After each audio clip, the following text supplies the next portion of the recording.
Tava passando nas ruas pensando, será que ele pisou aqui? Será que ele veio aqui com essas pessoas?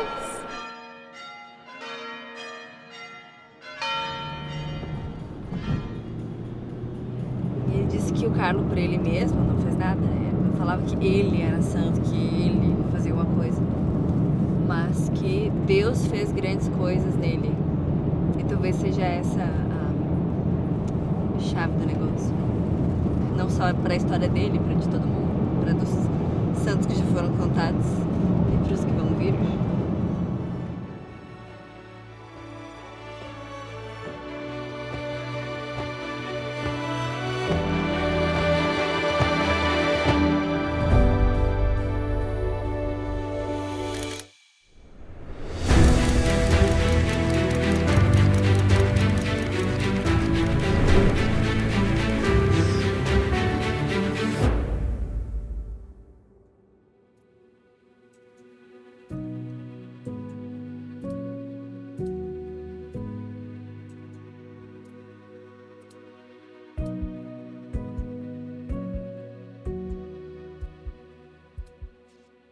A santidade é possível?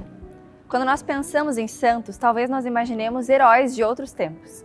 Homens e mulheres que realizaram feitos inacreditáveis, fundaram ordens religiosas, tiveram visões místicas, foram perseguidos e até deram a sua vida por Cristo. Mas será só isso? Será que a santidade é reservada a poucos escolhidos? Será que é impossível ser santo nos dias de hoje?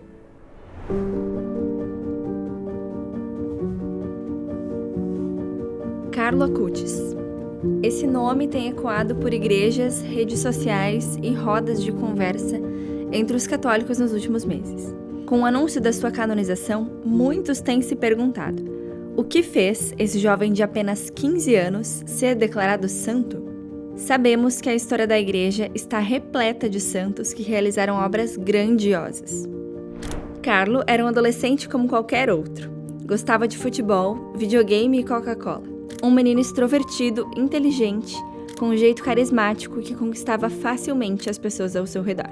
Mas Carlo viveu de uma forma que fez toda a diferença. E a sua santidade não veio de milagres que ele realizou após a sua morte, mas da forma como ele viveu aqui nessa terra. E foi aqui, na cidade de Milão, na sua vida cotidiana, que ele demonstrou em pequenos atos o quanto a sua generosidade e bondade eram realmente gigantes. É por isso que a equipe da minha Biblioteca Católica está na Itália, para refazer os passos desse jovem extraordinário e entender por que Deus quis fazer desse jovem um modelo para a nossa geração.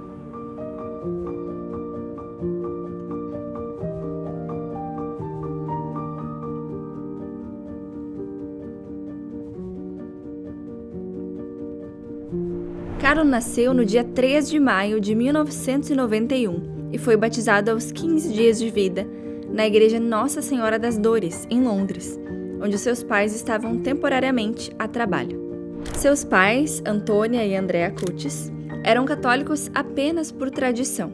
Antônia conta que antes de Carlo nascer, ela só tinha ido à missa 3 vezes na vida. Mas, se sua família não era religiosa, de onde veio a devoção de Carlo? A resposta para essa pergunta começa a ser respondida quando a família de Carlo se muda para a cidade de Milão.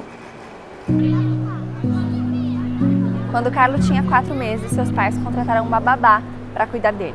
Por indicação de um amigo, a família Acutis conheceu Beata, uma jovem polonesa e católica fervorosa. Profundamente devota de Nossa Senhora de Częstochowa, padroeira da Polônia, Beata chegou no seu primeiro dia de trabalho carregando uma sacola de santinhos da Virgem Maria e explicava a Carlo como aquela era a mãe de Deus, mãe de todos os homens, que aquela era a nossa mamãe do céu. Foi Beata que ensinou Carlo a rezar e a amar a Jesus e Nossa Senhora. Aos 3 anos, ele já pedia para ir às igrejas só para cumprimentar Jesus no sacrário. Aos poucos, Carlo começou a fazer perguntas sobre Deus, Jesus, a igreja, e foi a sua babá quem plantou no seu coração as primeiras sementes da fé. Carlo perguntava tanto sobre Deus e manifestava tanto interesse pela fé que a sua mãe logo percebeu que precisaria aprender para poder responder às suas dúvidas. Uma amiga sugeriu que ela conhecesse um sacerdote chamado Padre Ilio, muito conhecido por sua sabedoria e espiritualidade. No primeiro encontro, ele olhou para Antônia e disse: "Eu esperava sua visita há anos. Você tem uma missão para cumprir. Seu filho foi escolhido por Deus para uma missão especial." Essas palavras marcaram profundamente Antônia, que decidiu estudar teologia para entender melhor a fé que o seu filho tanto amava. A partir desse momento, a fé do pequeno Carlo, nascida no seu coração, começa a transbordar para sua família. Dizem que santo de casa não faz milagre, mas Carlo provou que essa frase não é verdadeira, pois as primeiras conversões que se deram através da sua intercessão foram a de seus próprios pais.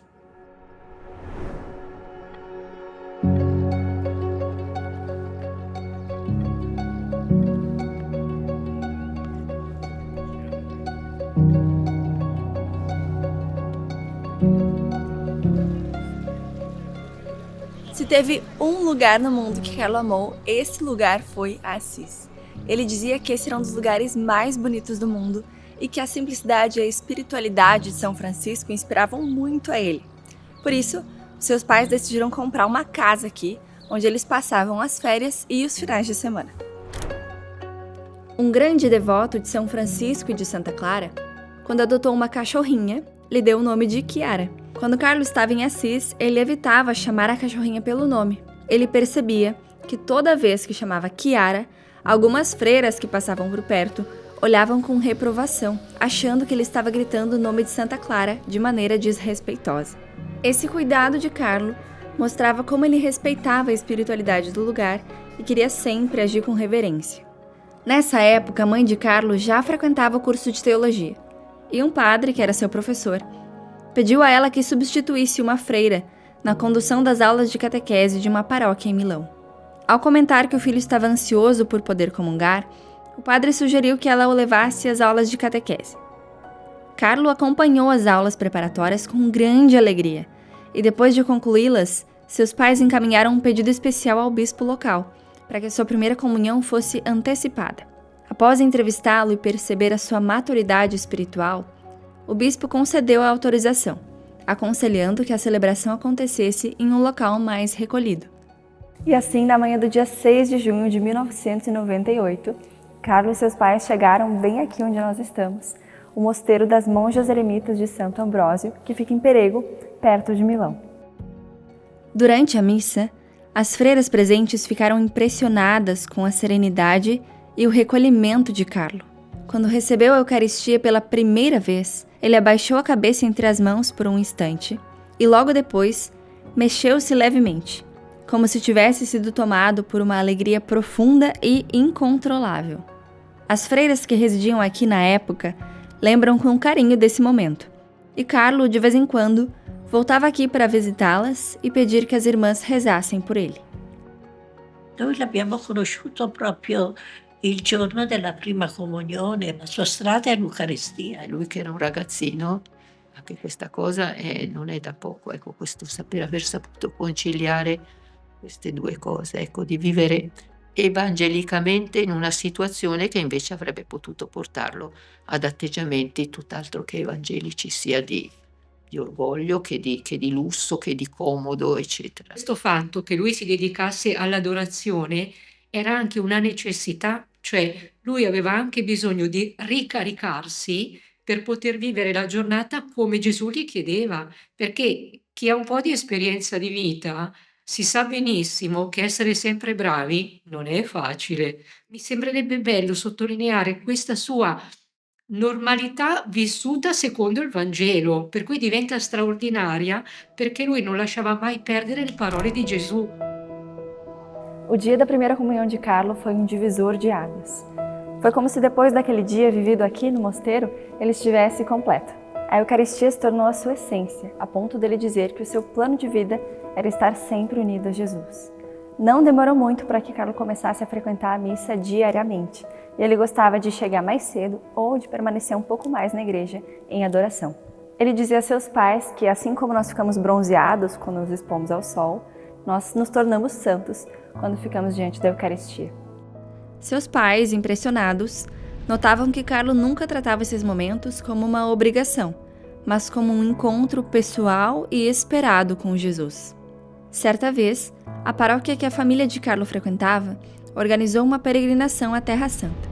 Seu pai perguntou se ele gostaria de ir e ele prontamente respondeu: "Por que vou ao lugar por onde Cristo andou há 2000 anos?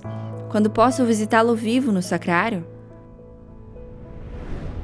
Lui amava tantissimo a fare l'adorazione Eucaristia, ma io non sapevo nulla. Mentre che accompagnavo a scuola, lui parlava sull'adorazione del sacramento di Eucaristia e mi raccontava l'importanza di Eucaristia, come è presente il Signore con l'anima, sangue e il corpo. E mi ha chiesto se tu un giorno si avvicina al Signore e la tua vita cambia completamente, e se continui a partecipare alla messa e tu cominci a assomigliare al Signore. E mi spiegava l'insegnamento della religione cattolica. Carlo mi ha fatto vedere la verità, il Dio vivente. È questo che mi ha fatto venire la voglia di farmi battezzare. Aveva un talento molto speciale di spiegare che è venuto l'entusiasmo dentro di me. No ano de 2002, Carlo pediu permissão aos pais para dar aulas de catequese em sua paróquia. Seus pais permitiram, desde que ele assumisse o compromisso de não negligenciar os seus estudos, o que foi atendido por Carlo. E assim, com somente 11 anos, Carlo se tornou catequista, preparando para receber os sacramentos jovens muitas vezes mais velhos do que ele. Preparava as aulas com muito entusiasmo e dedicação, buscando formas de incentivar os jovens a viverem a santidade. E logo começou a pensar em formas de fazer com que seus alunos da catequese se convencessem da presença real de Cristo na hóstia consagrada. Lembrou-se que, quando mais novo, tinha visitado com os pais a igreja de Santo Ambrósio, em Florença, onde aconteceram 2 milagres eucarísticos. Decidido a pesquisar mais sobre o assunto, logo se deparou com um grande problema. Não havia lugar algum onde encontrasse de forma organizada informações sobre os milagres eucarísticos reconhecidos pela Igreja. Assim surgiu a ideia de fazer uma exposição sobre os milagres eucarísticos. Carlo então passou a pesquisar na internet e nos livros sobre eles. Foi um trabalho extenso de mais de 2 anos, em que ele preparou fichas, traduziu, escreveu textos, editou imagens e até foi a esses lugares para conseguir informações para enriquecer essa exposição.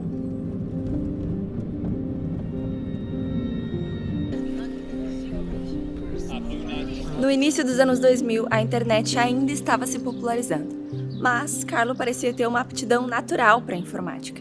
Ele aprendeu a programar sozinho e aos 9 anos de idade já lia livros universitários sobre ciência da computação. Mas ao invés de usar suas habilidades para jogos ou para redes sociais, Carlo decidiu que queria usar a internet para falar de Deus. E foi assim que ele começou a desenvolver o seu maior projeto, uma exposição digital sobre os milagres eucarísticos do mundo.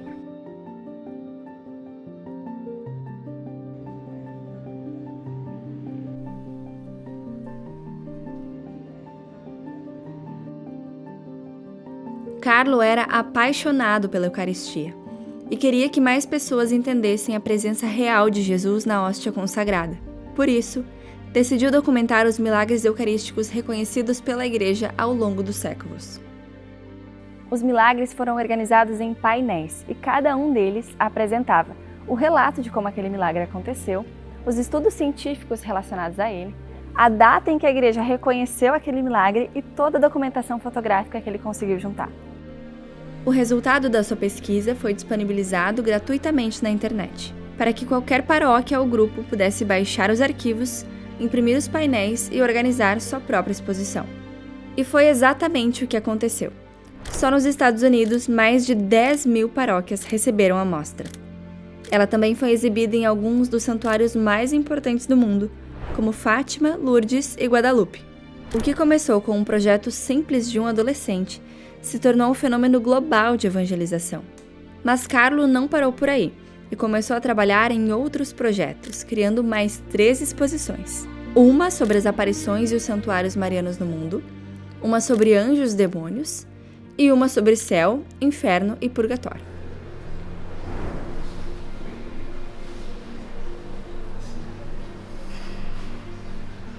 No dia seguinte à beatificação, o Papa Francisco disse que Carlo não se acomodou em uma confortável imobilidade, porque ele via nos mais fracos o rosto de Cristo. Carlo sempre foi muito generoso. Desde muito pequeno, ele tinha um olhar atento aos sofrimentos dos outros. Ele veio de uma família com uma ótima condição financeira, mas ele nunca quis ter mais do que o necessário. Sua mãe conta que uma vez foi comprar um segundo par de sapatos para o Carlo e ele imediatamente respondeu: um só já é mais do que o suficiente. Com o dinheiro economizado, nós poderíamos ajudar as pessoas que não têm nem o suficiente para comer. Ainda assim, uma vez surpreendeu sua família ao chegar em casa sem sapatos. No caminho, tinha se deparado com um morador de rua que estava descalço no frio. Sem hesitar, tirou seu próprio tênis e os entregou ao homem, voltando para casa calçando apenas as meias. Todos que conviveram com Carlo falam que ele era assim. Não ligava para roupas ou acessórios de marca, preferia se vestir de forma simples e realmente não gostava de futilidades. Jamais fazia menção ao seu status social, enquanto a maioria das outras crianças e jovens da cidade faziam questão de expor a riqueza das suas famílias. Aqui nas ruas de Milão, Carlo conversava com todos e sempre tinha uma palavra de apoio ou de ânimo para qualquer pessoa. Ele não fazia distinção de religião ou nacionalidade, e em cada pessoa ele via um Cristo a ser amado. Carlo, con i poveri, era sempre preoccupato. C'era un povero che dormiva fuori dalla chiesa che si chiamava Emanuele. Stavamo per entrare a fare l'adorazione. Ha visto questo povero che dormiva per terra sul cartone. È cominciato a piangere. Era preoccupato tantissimo. E ha chiesto a sua mamma di comprare un sacco di pello che lui poter dormire con caldo, senza dormire sul cartone. E poi ha chiesto il permesso ai genitori se lui posso accompagnare a Carlo di portare da mangiare a questo povero ogni sera. Era un bambino molto speciale, con una fede, profonda fede. Mi insegnava delle cose così, era se fosse mio maestro. Com a ajuda de Rajesh, funcionário da família, Carlo costumava levar comida aos moradores de rua. Com o dinheiro da sua mesada, comprava marmitas e garrafas térmicas e toda vez que via um sem-teto, levava a eles parte do seu jantar com alguma coisa mais que encontrasse em casa, sempre acompanhado de uma bebida quente. Também dava a eles roupas, sacos de dormir e tudo mais que fosse necessário. Essa rotina fez com que a família Cucci sempre tivesse em casa roupas e cobertores extras, para que Carlo pudesse doar quando encontrasse alguém necessitado. Conversava com todos aqueles a quem a sociedade normalmente costuma virar o rosto. Nas ruas, evangelizava muito mais através dos exemplos do que de palavras.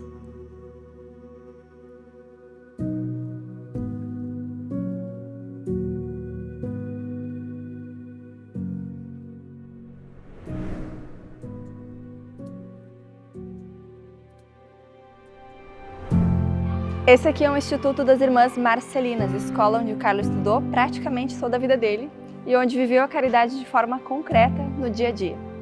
Aqui ninguém passava fome ou frio, mas existiam outras formas de sofrimento que Carlo percebia com muita sensibilidade. Sempre atento aos outros, ele percebia quando algum colega estava triste e se aproximava, dando uma palavra de conforto e a sua amizade sincera. Lui era un grande amico di Gesù, ma nella quotidianità lo sapeva esprimere attraverso dei tratti eroicamente umani. Nella sua classe c'era un ragazzo che era veramente molto preso in giro perché veniva sempre vestito un po' trasandato e lui è riuscito a farlo diventare il re della festa. Quindi questa naturale capacità di inclusione. Lui riusciva proprio a fare questo gioco di squadra e tirarli dentro, che io trovo che per un ragazzo di quell'età lì è qualcosa di importante, perché altrimenti ti prendono in giro perché vai con quello che è più preso in giro, no? E invece lui in questo senso è riuscito proprio a fare in modo che anche quelli che potevano essere considerati più, come dire, quelli da mettere da parte, Gesù lo sa già qual è la nostra santità, ognuno di noi deve scoprirla vivendo. Per Carlo è stata così, e per te che cos'è? No? Qual è la tua originalità? Se tu, come Carlo, no, saprai essere amico di Gesù, anche tu arriverai al suo stesso traguardo, no? È un po' questo. Sono stata la maestra di Carlo a Cutis alle scuole elementari. Carlo, quando l'ho visto, era un po' come se entrasse il sole quando arrivava lui. Aveva uno sguardo molto particolare, aveva una luce negli occhi. Purtroppo, quando è mancato, io veramente ero furibonda, ero arrabbiata a morte con chi sta lassù, perché dicevo ma non è possibile che un ragazzo così bravo, poi così particolare, perché difficilmente i ragazzi rinunciano al proprio tempo libero per dedicarlo ad altri. Questa era una cosa che proprio mi faceva incavolare ed è rimasta a lungo questa rabbia fino a quando ho scoperto che molti nel mondo si rivolgevano a lui per avere delle grazie o anche per sentirsi più sereni e lui li accontentava. Quindi questo è riuscito un po' a mitigare questa rabbia e anche lì a vedere questi sentieri che noi non riusciamo a capire che Dio ha per tutti noi. E quindi devo dire recuperato la mia fede, perché ho detto evidentemente era il suo disegno di vita, bisogna accettarlo e vedere tutto il bene che è riuscito a fare.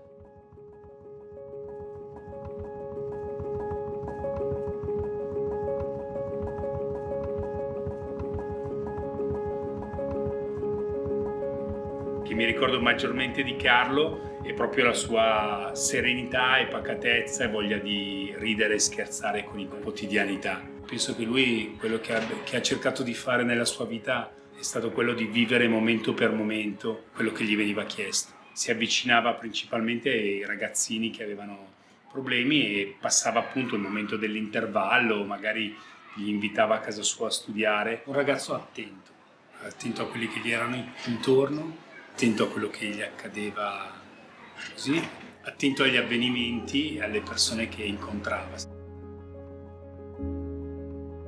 Se um aluno tinha dificuldades nas lições, Carlos se oferecia para ajudar. Se alguém era excluído ou alvo de bullying, ele imediatamente chamava para perto, garantindo que ninguém se sentisse sozinho.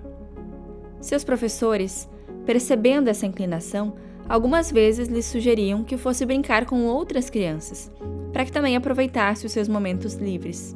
Mas Carlo nunca abandonava um amigo em dificuldade. Ele permanecia firme ao lado de quem mais precisava, porque desde cedo entendeu que a caridade é um compromisso diário de amor ao próximo.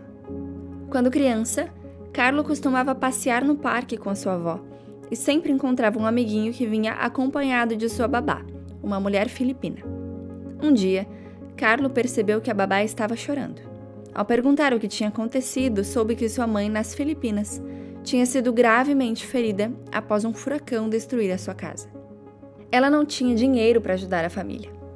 Ao chegar em casa, correu para esvaziar seu cofrinho e pediu à mãe e à avó que também contribuíssem. Fez um acordo com sua mãe, de abrir mão do seu presente de aniversário para que aumentassem a quantia a ser doada. Quando entregou o dinheiro à babá, ela começou a chorar e o abraçou, dizendo que ele tinha sido o único a pensar nela.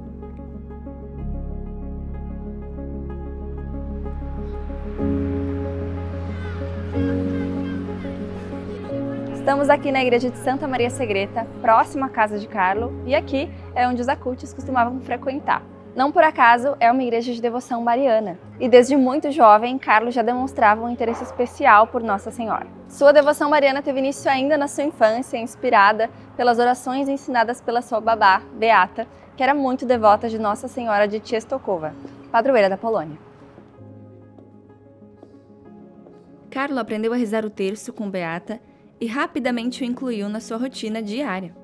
Durante as férias escolares, aproveitava o tempo livre para rezar o rosário completo.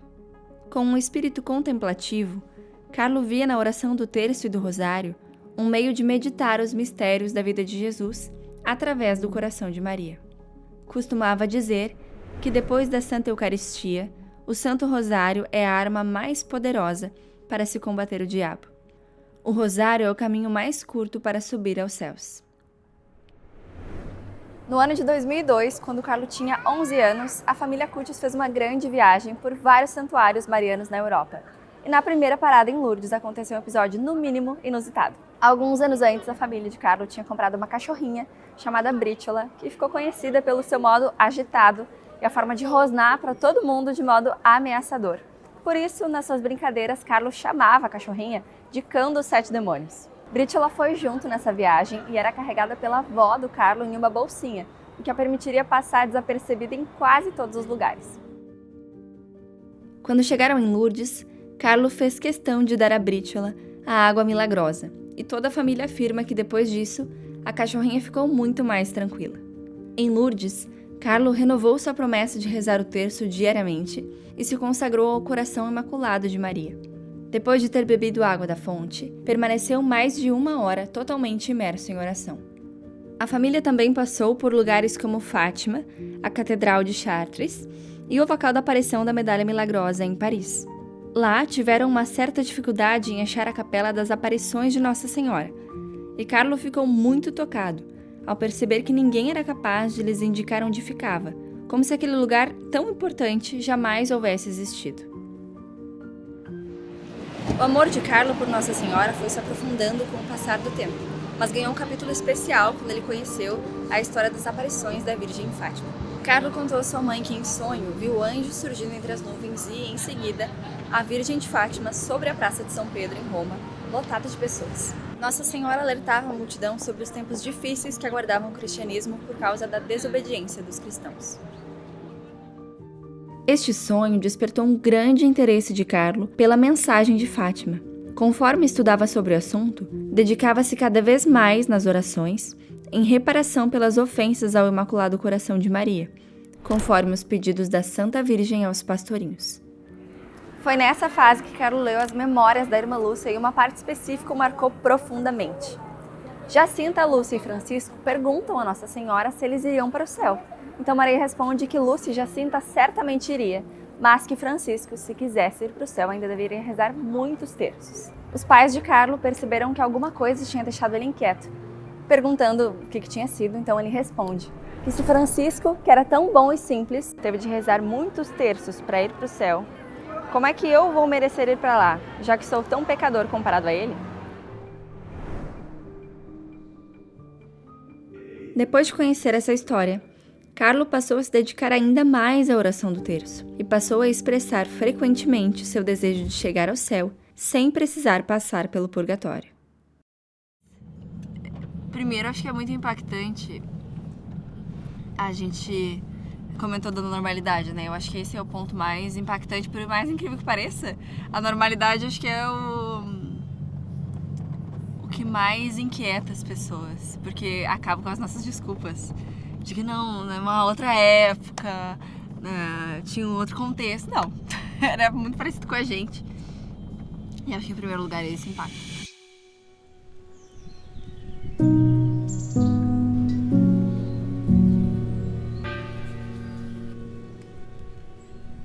Carlo estava decidido a ir além das orações diárias na sua devoção à Nossa Senhora.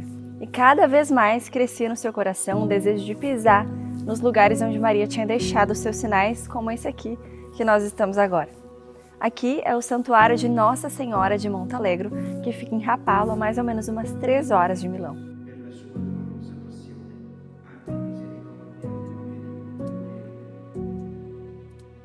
Conta a história que no ano de 1557, um camponês chamado Giovanni Titizola viu aqui a Santa Virgem, que se apresentou como a Mãe de Deus, e lhe pediu que construísse um santuário que celebraria sua visita. Carlo e sua mãe peregrinavam todos os anos para cá. Enchiam garrafas com a água da fonte que Nossa Senhora fez jorrar, como sinal da sua presença. Aproveitavam a oportunidade para rezar juntos em silêncio, contemplando a paisagem e refletindo sobre as graças recebidas ao longo do ano.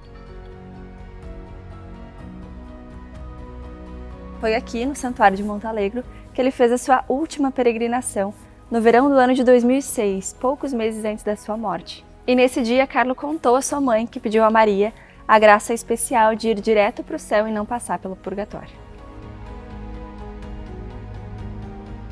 Carlo, dove sta la sua forza? La forza di Carlo sta nell'essere un ragazzo che prega, un ragazzo che soprattutto prende sul serio quelle che sono le strade ordinarie con cui la nostra gente si rivolge alla Madonna e al Signore, che è la strada dei sacramenti, la messa, la confessione. Tante persone dicono si può pregare anche senza andare a messa. Carlo dice no, si può pregare anche andando a messa, soprattutto andando a messa. Io con il Signore mi confesso io e Lui. Dice sì, però il Signore ha inventato un sacramento, approfittiamone. E ora Carlo sappiamo essere anche un santo che sapeva utilizzare internet, aveva fatto 2 grandi mostre, la mostra sui miracoli eucaristici e sui santuari mariani, quindi aveva anche una propensione verso le apparizioni della Madonna. E quindi sa che la Madonna quando appare più volte ha invitato alla preghiera del rosario. E quindi lui si affidava a questa preghiera. Una preghiera semplice dentro la quale lui trovava molto conforto. Io credo che Carlo sia un esempio, piuttosto che i ragazzi ad accogliere questa verità che è la verità fondamentale della nostra vita. Quindi dobbiamo ritornare un po' come Carlo, più capaci di dire quello che è essenziale alla vita cristiana.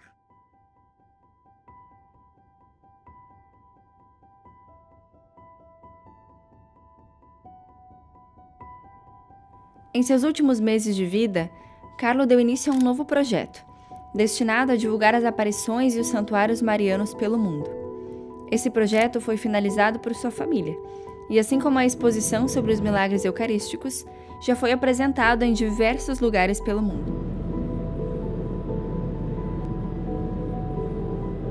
A Eucaristia é minha autoestrada para o céu. Essa frase do Carlo ficou muito famosa e retrata muito bem o amor que ele tinha por Jesus Eucarístico. Mas ao longo da sua vida, Carlo percebeu uma realidade que o deixava profundamente triste, que muitas pessoas não davam à Eucaristia o valor que ela realmente tem. Ele via milhares de pessoas se aglomerando em estádios de futebol, em shows, mas cada vez menos pessoas indo à igreja.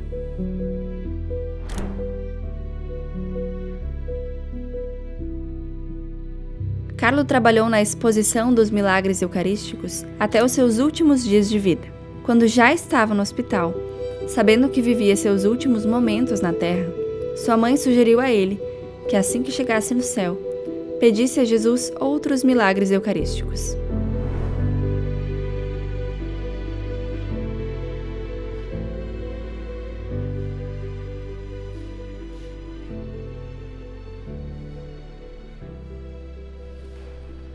Em Milão existe entre os católicos a tradição de se tirar o santo do ano no dia 1º de janeiro, que é o santo que acompanharia aquela pessoa ao longo do ano todo. E Carlo sempre tirava Jesus, Maria ou a Sagrada Família. Mas em 2006 uma coisa inusitada aconteceu. Carlo tirou Santo Alexandre Sauli. Nem Carlo nem seus pais poderiam imaginar que naquele ano a vida de Carlo e de Santo Alexandre se entrelaçariam de forma definitiva. Em setembro de 2006, Carlo tinha 15 anos e era ativo como qualquer outro jovem da sua idade. O ano letivo tinha voltado há poucos dias e Carlo estava ansioso, ele gostava das atividades escolares, dos amigos, dos seus projetos de evangelização. Mas uns dias depois do início das aulas, Carlo começa a se queixar de dores nos ossos e apresentou também hematomas nas pernas. No início ninguém achava que poderia ser algo grave, inclusive os seus pais imaginavam que poderia ser só o cansaço da volta das atividades escolares e dos esportes que ele fazia. Porém, no dia 30 de setembro, um sábado, Carlo volta da escola particularmente exausto.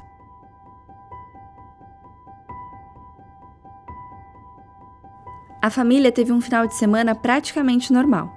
Carlo trabalhou no site que estava construindo para divulgar o voluntariado dos padres jesuítas de sua escola, almoçou com os avós no domingo e passeou com os cachorros à tarde. Na segunda-feira, como estava com febre, não foi à escola.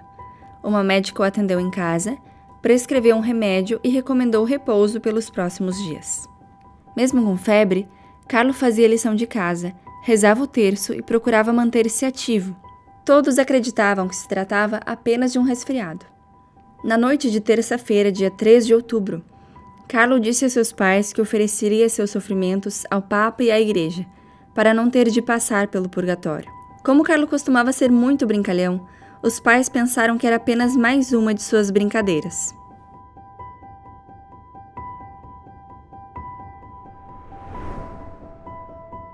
Mas naquela noite, Antônia teria um sonho que só viria a entender anos mais tarde. Ela sonhou que estava na igreja e São Francisco de Assis estava com ela. Na abóbada aparecia o rosto gigante de Carlo. São Francisco dizia a ela que Carlo seria uma figura importante na igreja e o precursor de um mar de santos. Antônia, ao acordar, imaginou que seria porque seu filho poderia se tornar sacerdote, já que ele tinha manifestado esse interesse algumas vezes. No dia 7 de outubro, Carlo acordou sem conseguir se mexer.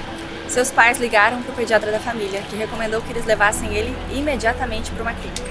Chegando lá, Antônio reconhece que a igreja perto da clínica é essa aqui, de São Paulo e Barnabé, local onde estão as relíquias de Santo Alexandre e Saulo, o santo que Carlo tinha sorteado no início daquele ano.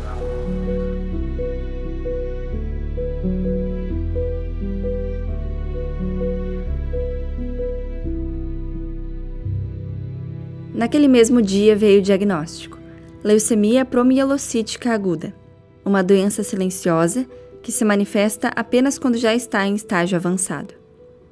Os médicos explicaram a gravidade da situação para Carlo e seus pais. Ele recebeu a notícia com serenidade e ainda brincou, dizendo que Deus tinha dado a ele um despertador. Apesar do avanço rápido da doença, que piorava a cada hora, continuava sorrindo e demonstrando gratidão aos médicos, enfermeiros e familiares. Non hanno mai visto un bambino molto speciale così, anche con la sofferenza, li dava pieno di gioia. Quando chiedevano a Carlo come stai Carlo, anche se stava soffrendo, sto bene, era sempre in allegria. Na manhã seguinte, Antônio veio aqui, assistir a missa e pedir a intercessão de Santo Alexandre e Saulo pela cura do seu filho.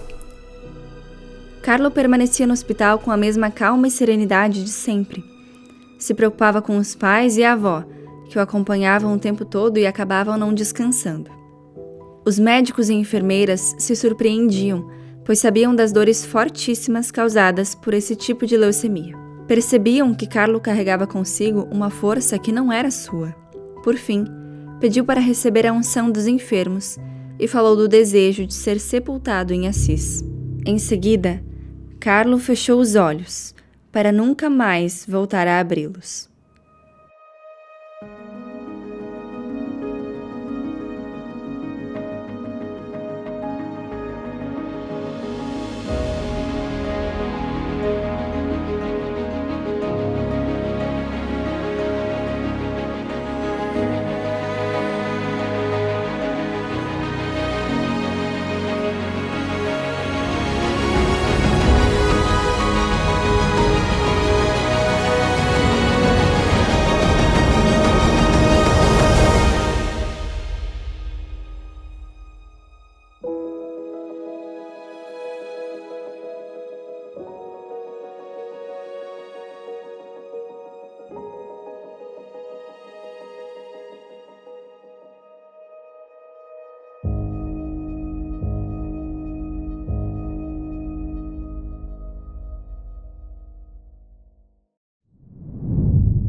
Dia 11 de outubro também foi a morte de Santo Alexandre Saulo, e dia 12 o coração de Carlo para de bater, data véspera da última aparição de Nossa Senhora em Fátima. Mais uma vez, sua história está entrelaçada com os sinais de Deus.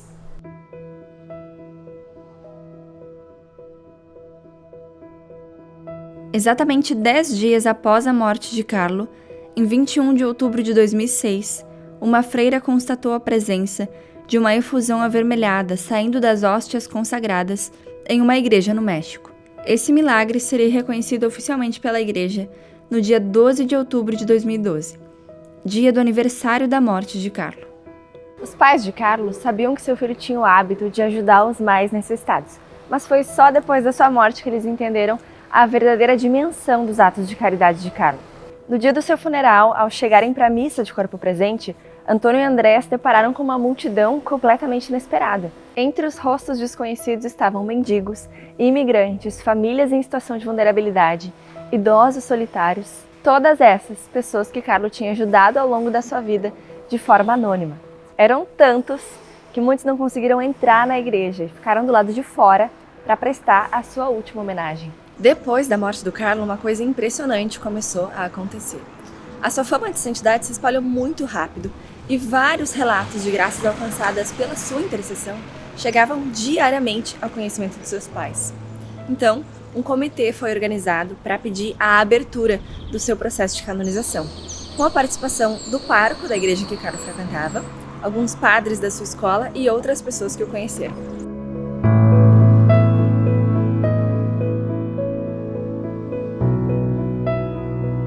Seis anos depois da sua morte, no dia 12 de outubro de 2012, Carlo se tornou servo de Deus e a causa da sua beatificação e canonização foi oficialmente aberta. Os sinais da sua santidade eram muito fortes, o que fez com que esse reconhecimento viesse em tempo recorde, considerando os critérios exigidos pela Igreja. E ele aconteceu no Brasil, na cidade de Campo Grande, em 2013. Um menino chamado Matheus Viana, de apenas 4 anos, sofria de pâncreas anular, uma anomalia rara que impedia seu estômago de reter alimentos e fazia o menino vomitar tudo o que comesse. Seu caso era grave e só poderia ser resolvido com uma intervenção cirúrgica, que Matheus não poderia fazer porque estava muito fraco. A mãe do menino levou o filho para tocar uma relíquia de Carlo, que o padre Marcelo Tenório tinha levado à cidade de Campo Grande. A partir daquele dia, Matheus nunca mais vomitou. A anomalia desapareceu e a sua cura foi instantânea e inexplicável. O milagre foi reconhecido pelo Vaticano após todas as verificações científicas, e Carlo foi beatificado no dia 10 de outubro de 2020, em uma cerimônia emocionante, na Basílica de São Francisco de Assis. O segundo milagre que era necessário para sua canonização aconteceu na Itália em 2022. Uma jovem costarriquenha chamada Valéria sofreu um grave acidente de bicicleta e teve um traumatismo craniano muito severo. Os médicos disseram que ela tinha pouquíssimas chances de sobreviver. E a sua mãe, então, que tinha conhecido a história do Carlo alguns meses antes, decidiu ir até o túmulo dele em Assis para pedir a sua intercessão na cura da filha.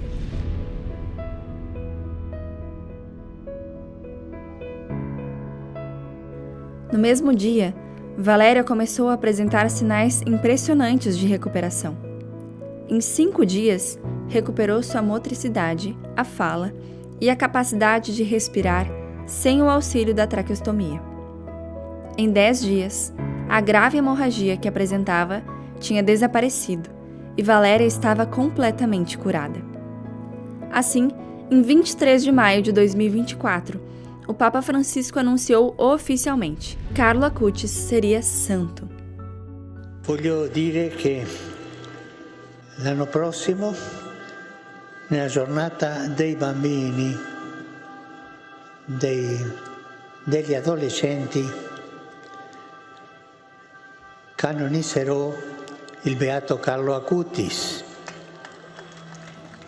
O sonho que a mãe de Carlo teve na semana em que ele morreu parece estar se concretizando diante dos nossos olhos. O seu testemunho nos faz perceber que não há barreiras para quem decide, mesmo que muito jovem, colocar Deus no centro da sua vida e buscar o céu até as últimas consequências. Carlo nos provou que a santidade é possível. E agora, quem sabe você também não estará nesse mar de santos. In una parola che lo dico, per Carlo, come la descrivo, era mio angelo. In una parola, sorriso. Originalità, Attenzione. Semplicità. Educazione. È un compagno di cammino. Carlo non ha mai parlato di sé e forse Carlo non avrebbe mai detto io sono santo, non l'avrebbe mai pensato, ecco. Ma Dio può fare grandi cose quando uno è svuotato di sé e si lascia riempire da Dio. Questo credo che sia la cosa che io ammiro di più in questo giovane, quindi la frase è non io ma Dio.